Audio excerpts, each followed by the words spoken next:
पुढची बातमी पाहूयात। पुरेशा संख्याबळाअभावी यंदा विधानसभेला विरोधी पक्षनेते मिळणार नाही का याबाबत संभ्रम आहे। महाविकास आघाडीमधून काही दिवसांपूर्वी ठाकरे गटाचे आमदार भास्कर जाधव यांच्या नावाची या पदासाठी शिफारस करण्यात आली आहे। मात्र या पत्राला विधानसभा अध्यक्षांनी अजूनही संमती दिलेली नाहीये। त्यावरून भास्कर जाधवांनी सभागृहात आक्रमक पवित्रा घेतला। विरोधी पक्षनेता म्हणून तुम्हाला माझ्या नावाची अडचण असेल तर मी माझ्या नावाचं पत्र मागे घेतो आणि मवियाकडून दुसऱ्या नावाचं पत्र देतो, पण विरोधी पक्षच नको अशी भावना ठेवू नका असं जाधवांनी म्हटलंय।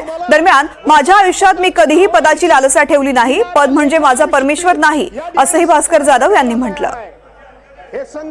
दरम्यान भास्कर जाधवांनी सरकारवरती काही गंभीर आरोपही केलेत। याच बाबत त्यांच्याशी संवाद साधलाय आमचे प्रतिनिधी सागर कुलकर्णी यांनी। गेले अनेक वर्ष आम्ही तुम्हाला सभागृहाच्या कामकाजामध्ये पाहतोय। या अधिवेशनामध्ये म्हणजे अर्थात नागपूरच्या अधिवेशनामध्ये त्यावेळेस ही निवड विरोधी पक्षाची नव्हतीच, आत्ताही ती नाही। याच्या संदर्भात तुम्ही पोटतिडकीने हाऊसमध्येही बोललात। नाही, असं आहे की आज सत्ताधारी पक्षाकडे प्रचंड असं बहुमत आहे, ज्याला पाशवी बहुमत म्हणतात असं म्हणतात। दुसरी गोष्ट, गेल्या अनेक वर्षांमध्ये सत्ताधारी पक्षाकडे एवढं बहुमत कधीही नव्हतं, तरीसुद्धा एक लोकशाहीची परंपरा म्हणून, घटनात्मक तरतूद म्हणून आणि एक राजकीय पक्षाची सभ्यता म्हणून नेहमीच विरोधी पक्षाचा सन्मान राखला जातो आणि म्हणून अध्यक्षपद हे विरोधी पक्षाकडे, सत्ताधारी पक्षाकडे राहतं आणि विरोधी पक्ष म्हणजे उपाध्यक्षपद हे विरोधी पक्षाकडे राहतं, अशी परंपरा 1999 सालापर्यंत होती। मग रिक्त ठेवण्यामध्ये रस काय? असं आहे, ते रिक्त ठेवण्यामध्ये वेगवेगळ्या प्रकारचे वेगवेगळे प्रवाह सांगितले जातात। काय सांगितलं जातं की भास्कर जाधव हे आक्रमक आहेत। काही लोकांनी असं मला कळलं की भास्कर जाधव हे हातामध्ये नियमांचं पुस्तक घेऊनच उभे राहतील आणि नियमांचं पुस्तक घेऊन ते आम्हाला काटेकोरपणे कामकाज करायला भाग पाडतील। काय चुकीचं आहे? जर मी नियमामध्ये कामकाज करा असं मी जर म्हटलं तर चुकीचं काय आहे?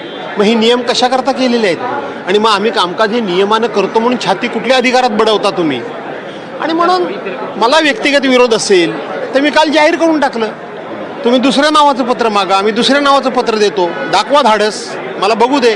भास्कर जाधवांच्या नावाला विरोध आहे की ते ज्या पक्षात नेतात त्याला विरोध आहे? नाही, भास्कर जाधवच्या नावाला विरोध आहे या म्हणण्यापेक्षा संविधानावर चर्चा करायची आणि विरोधी पक्ष नेता हे संविधानिक पद आहे।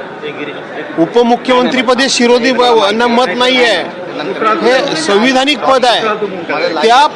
त्या पदाचीच निर्मिती करायची नाही असा दुटप्पीपणा या लोकांचा दिसतो।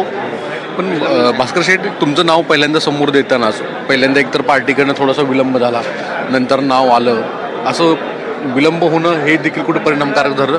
नाही, असं आहे की आमच्याकडून विलंब झाला हा काही फार विलंब झाला नाही। शेवटी आम्ही आघाडीतर्फे विरोधी पक्ष नेतेचा पदाचा दावा केलेला, स्वाभाविक आहे। तिन्ही पक्षांशी चर्चा करावी लागते, तिन्ही पक्षांचं त्या ठिकाणी सहमती मिळवावी लागते, तिन्ही पक्षांनी एकत्रितपणे दावा करावा लागतो। पण मला आश्चर्य एक वाटतं की 28 पक्ष घेऊन तुम्ही सरकार स्थापन करू शकता। 28 पक्षांचं सरकार, 25 पक्षाचं सरकार, आणि विरोधी पक्ष नेतेपद मात्र निवडी करता तुम्हाला त्या सदस्य संख्येचे 10% ही अट कशा करता पाहिजे? आणि म्हणून कारणाशिवाय या संदर्भामध्ये हे वेळ काढू धोरण आहे, परंतु यांचा लोकशाहीवर विश्वास नाही। पण राज्याचे मुख्यमंत्री आज सभागृहात बोलताना काही दिवस रिक्तच राहू द्या असं एक संकेत। ठीक आहे, काही गोष्टी बोलण्यानं वेळ मारून नेता येते, परंतु यातून मनातलं जे काय आहे ते लपून राहिलेलं नाही।